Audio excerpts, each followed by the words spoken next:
Rockstars, I'm Erik Voss, and the trailer for Marvel's Vision Quest, shown exclusively to attendees at New York Comic Con, made this series shoot nearly to the top of upcoming Marvel titles I'm most excited for. Coming at some point in 2026, Vision Quest is the promised conclusion to the WandaVision trilogy and sequel to both WandaVision and Age of Ultron, with James Spader returning in the role of Ultron, and a show that's an intellectual extension of the Ship of Theseus thought experiment, and an introduction to Wanda and Vision's son, Tommy, played by Ruri Malika, and a story that could end with the revelation that Wanda Maximoff, the Scarlet Witch, is still alive in the MCU, headed into Avengers Doomsday. So yeah, damn, Vision Quest could be the best Marvel Disney Plus series ever. So in this video, I'm going to break down everything we have learned about Vision Quest, everything we know. And thanks to Fabletics for sponsoring this video. More on them in a moment. Okay, last weekend, the Marvel television panel at New York Comic Con was hosted by our buddy Brandon Davis, where we learned a lot of info about all the upcoming 2026 titles on Disney Plus, like Wonder Man coming January 27th, Daredevil Born Again Season 2 coming March 4th, X-Men 97 Season 2 coming at some point in summer 2026, Your Friendly Neighborhood Spider-Man Season 2 coming in fall 2026, and Vision Quest coming sometime in 2026. We also got an update for Brad Winderbaum that the Punisher special presentation will probably come out between Daredevil Born Again Season 2 and Jon Bernthal's return as a character in Spider-Man Brand New Day on July 31st. But really, it's the details we learned about Vision Quest from Marvel head of television Brad Winderbaum and series showrunner Terry Matalas from the panel and from Brandon Davis's interview with them at his Phase Hero live show that had me saying, whoa, wait, is this about to be the best show Marvel has ever put on Disney Plus? I mean, WandaVision Loki set a pretty high bar, but this could come close. Here's what we see in the Vision Quest trailer. It was shown only to attendees at New York Comic Con, and no version of this has leaked online. Like, you cannot even find a still image of it that looks like a photo taken on a Motorola flip phone from 2007 and then barfed up by my dog, or at least a really side-stretched version of it shared accidentally by Kristen Ritter on her Instagram. But I've done my best to talk to as many people as I could who were there in the room, and here is a full description of everything in this trailer based on what these witnesses saw. Okay, this trailer opens with Vision in a human form, as in Paul Bettany from Inside the Hex from the earlier episodes of WandaVision, so just a Vision without like the android makeup, walking up to a mysterious house as we hear the music of Jim Reeves' 1961 Welcome to My World. If you have heard this song, it has the kind of orchestra instrumentation that was common among any 60s crooner hits that really reminds us of the marketing for WandaVision. Like, just the fact that this song released in 1961 is pretty important because that was the same year as the first episode of WandaVision, the Mary Tyler Moore Show episode. But the vibes here in Vision Quest are also really coming from Tom King's Vision comic series from 2015 that reimagines Vision as part of a nuclear family in a suburb. That partly inspired Vision and WandaVision, but some of the other characters from Tom King's Vision might also factor into this series. We learn that this house is actually a digital projection within Vision's mind, and the house is identified with the sign Stark Industries, which makes sense because all of this would be Stark Industries software and hardware that was derived from Tony Stark's engineering. But inside of this mind house, Vision meets human-presenting forms of the Stark Tech AI assistants that Tony Stark has used over the years, including actor Henry Lewis playing a form of Dummy and Jonathan Sayer playing a form of You, both of these being Tony Stark's robotic assistants from his Malibu mansion workshop in the first Iron Man movie in 2008. Many of you may remember Dummy because he also came back in Spider-Man No Way Home, one of the things that Happy Hogan basically adopted. But You, many of you may not remember, but You was definitely there. These actors, Lewis and Sayer, are among the co-founders of the Mischief Theatre in London and its popular show The Play That Goes Wrong, and the BBC spinoff of The Goes Wrong Show. But the butler for this mind house is Jarvis, played in this show by James Darcy, who played Edwin Jarvis in the Agent Carter series and that cameo in Avengers Endgame. He was the driver for Howard Stark, whom Tony Stark would later name the Jarvis AI after, though Tony Stark would say that it really just stood for just a rather very intelligent system. Jarvis, of course, was the AI that Vision was previously. He was voiced by Paul Bettany in the Iron Man movies and the first Avengers film until the events of Age of Ultron, when Tony Stark and Bruce Banner used the Jarvis AI after it had been attacked by Ultron to upload that Jarvis artificial identity into the vibranium-infused synthezoid body with the Mind Stone plugged in that Ultron had created as a new body for himself. But Ultron wasn't able to get there because the Avengers got hold of the body. So once this new cocktail was cooked up with the Jarvis programming, with the finishing touch of some lightning channeled through Thor's hammer Mjolnir, Vision is what came out of it. So what was Jarvis was no more at that point. And I love this casting choice to have the Howard Stark era butler that Jarvis was named after playing this projection of the Jarvis era. Irish actress Orla Brady plays Friday on this show. She appears in this mind house as well. Friday was the AI voice that Tony Stark switched over to in Avengers Age of Ultron to replace Jarvis. And in that movie, as well as Avengers Infinity War and Endgame, she was voiced by Carrie Condon. But then smashing through the skylight of this mind house is Edith, played by Emily Hampshire. Yes, Stevie from Schitt's Creek. Edith stood for Even Dead I'm the Hero, and it was the AI of Tony Stark's glasses that he posthumously bequeathed to Peter Parker in Spider-Man Far From Home. So yes, the vision of this series is the White Vision from WandaVision, the one that was built by the Sword Agency using the corpse of the Vision that Thanos killed in Wakanda in Avengers Infinity War. We saw in WandaVision how Sword recovered those corpse parts. Wanda grieved over him and then took that grief and created the hex over Westview, New Jersey, a hex that included a new Hex Vision or Red Vision that Wanda conjured out of her magic. And then Sword sent in that surveillance drone. Wanda was like, "Get this the fuck out of here," and tossed it back out at them. And they used the residual magic radiating off of that drone to charge their new rebuilt Vision that we have now been calling White Vision. In the finale episode of WandaVision, White Vision invaded the Hex and battled Hex Vision or Red Vision, which leads to this awesome scene in the Westview Library where Red Vision disrupts him with the Ship of Theseus thought experiment. I request elaboration. Red Vision explains how the Ship of Theseus referred to the Greek mythological figure of Theseus who rebuilt his ship plank by plank to replace the rot. And after all those planks and parts had been replaced, is it still technically the Ship of Theseus? Or if a new ship would be built out of those old planks, taking the rot out of them, would that new ship be the Ship of Theseus? The two visions agreed that this is a paradox. Neither is the true ship. Both are the true ship. And White Vision caught the drift that this was about the two of them and recognized that he does not possess the Mind Stone that made Vision Vision, whereas Hex Vision said that he has not 1 ounce of original material since he was conjured by Wanda. So he concludes this. Perhaps the rot is the memories, the wear and tear of the voyages, the wood touched by Theseus himself. While White Vision did not have the memories that Red Vision had, he does have the data in the hardware that the Sword engineers buried to make him easier to control, so Red Vision awakens him by touching his head, and that restores all of White Vision's memories back to Vision's genesis in Age of Ultron. And White Vision exclaims, "I am Vision." And then he flies out through the skylight to who knows where, to this show. That's really the headspace where our White Vision is now. Here's what Paul Bettany said at the New York Comic-Con panel. Red Vision gave Vision all of his memories, including the memories from within the Hex. White Vision is having real difficulties sort of connecting to them. So he has the memories, but he doesn't have the emotion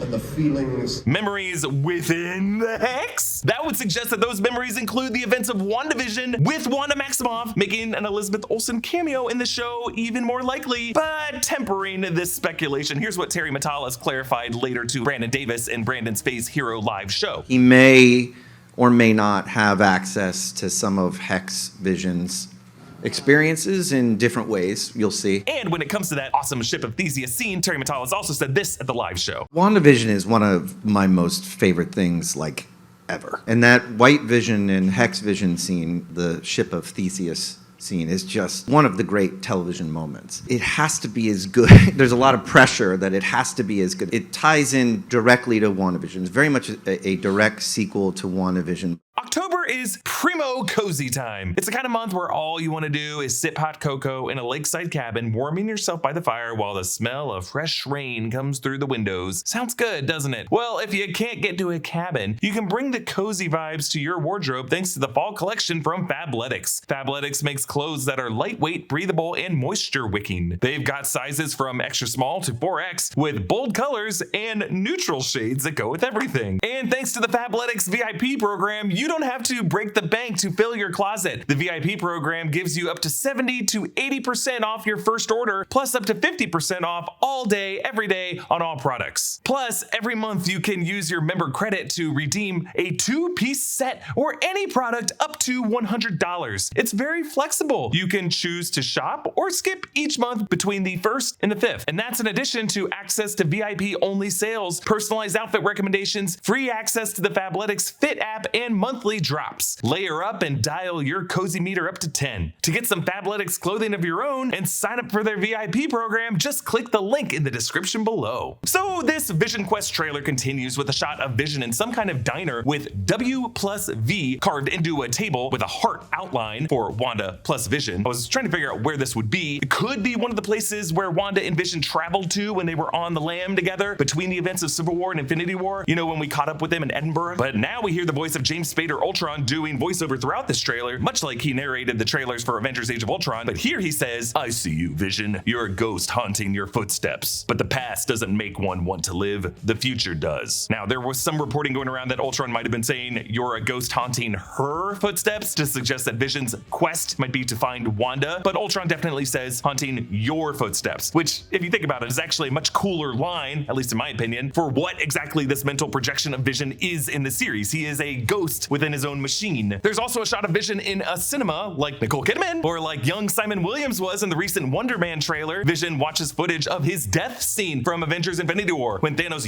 yanked out that Mind Stone and turned him into a gray husk. This is just like the scene in the first episode of Loki, when Loki is taken into a similar theater room in the TVA and shown projector reel footage of his death scene on the Sacred Timeline, a scene also from Avengers Infinity War. Does this mean there could be a connection between this series and the TVA from Loki and from Deadpool and Wolverine, and maybe also Avengers Doomsday, since we know the TVA will show up in that? I'm gonna need to see this scene to know. But you know, with She-Hulk and Wonder Man, Marvel Television also kind of has a loose meta relationship when it comes to showing characters from scenes in Marvel movies, watching Marvel movies in the scene. The trailer continues with a quick shot of Todd Stashwick as Paladin, a mercenary character who often butts heads with Daredevil and Punisher in the comics. Maybe he's gonna be hunting down Vision on this series. We also see Ultron in the flesh as James Spader playing the character. James Spader's rocking a beard on this show. And if you want to get an idea of what this looks like, here's a photo of James Spader taking a break from shooting when he went to a wedding in Morocco this past May. We also hear James Spader's voice in this trailer saying, "We were tangled in strings, but now we're free," which of course is a reference to Ultron repeatedly quoting the song from Pinocchio, "I once had strings, but now I'm free. There are no strings on me," which is also how the Age of Ultron trailer was memorably structured. But the big reveal comes at the end of this trailer when Vision watches CCTV footage showing his son, Tommy Maximoff, confirmed to be played in the series by Rory Malika, and Ultron says, "Mazel tov, it's a boy." This is how the Vision quest connects to the events of Agatha all along. You'll remember in that series, we learned that the soul of Billy Maximoff, one of Wanda and Vision's two sons from the Hex, as that Hex was collapsing, the soul transferred into the body of a nearby boy who died on the way home from his bar mitzvah, Billy Kaplan. That turned that kid into a dual identity of Billy Maximoff, aka Wiccan, son of the Scarlet Witch, who ends up using his inherited chaos magic to create the Witch's Road. Agatha Harkness helps Billy regain his memories while on the road, and in the penultimate episode, Billy locates the soul of his brother Tommy and transfers that soul into the body of another dying boy. He's gonna drown. It's a bad place. Oh, it usually is. The people, the family, there's no one to love him. He's got no one.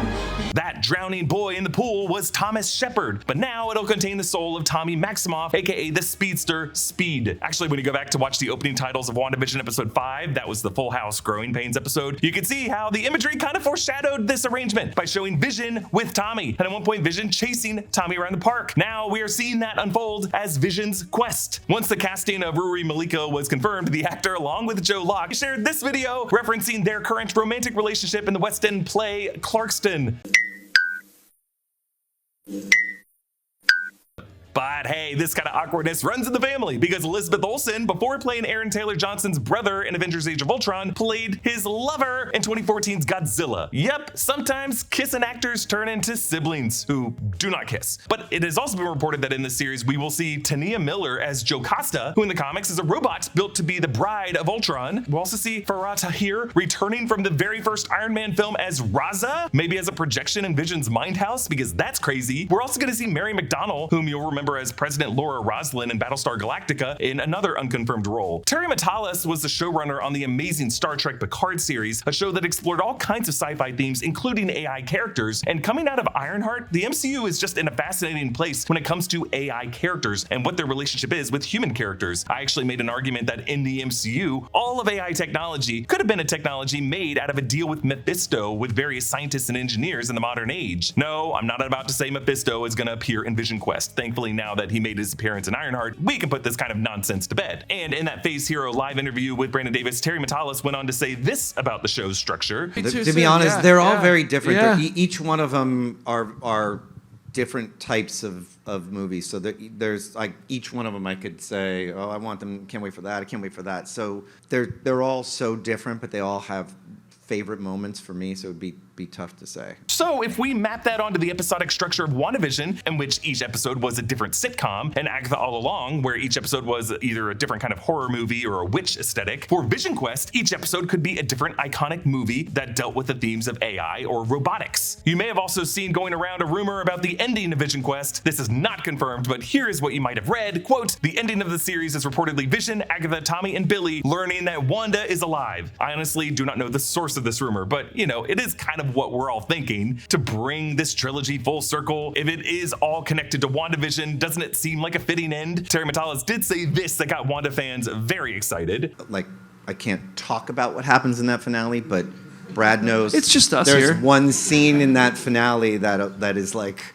kind of a Marvel dream that I got to do, so I'm very, very excited to be able to be a part of it. Marvel dream come true, eh? Look, I'm not gonna get suckered into another Marvel Disney Plus Wanda show finale promise. Already I'm having to question claims from Paul Bettany that Vision Quest takes place 1 year after WandaVision, when Agatha All Along and what Billy did to transfer Tommy's soul, which is the only way we would get Ruri Malika's version of Tommy in Vision Quest. Agatha All Along took place 3 years after WandaVision. But you know, when it comes to the showrunner promising this, I'll just say I'll be very interested to come back to this quote after the finale. And please, make the Scarlet Witch live again. The world just doesn't feel the same without her. She'll fix everything. Comment down below with your thoughts, and a special thanks to one of our YouTube members, Bro, for supporting us at the executive producer level. Follow me at EA Voss and subscribe to all the channels in the New Rockstars network for breakdowns and news coverage of everything you love. Thanks for watching, and I'll see you next time. Bye.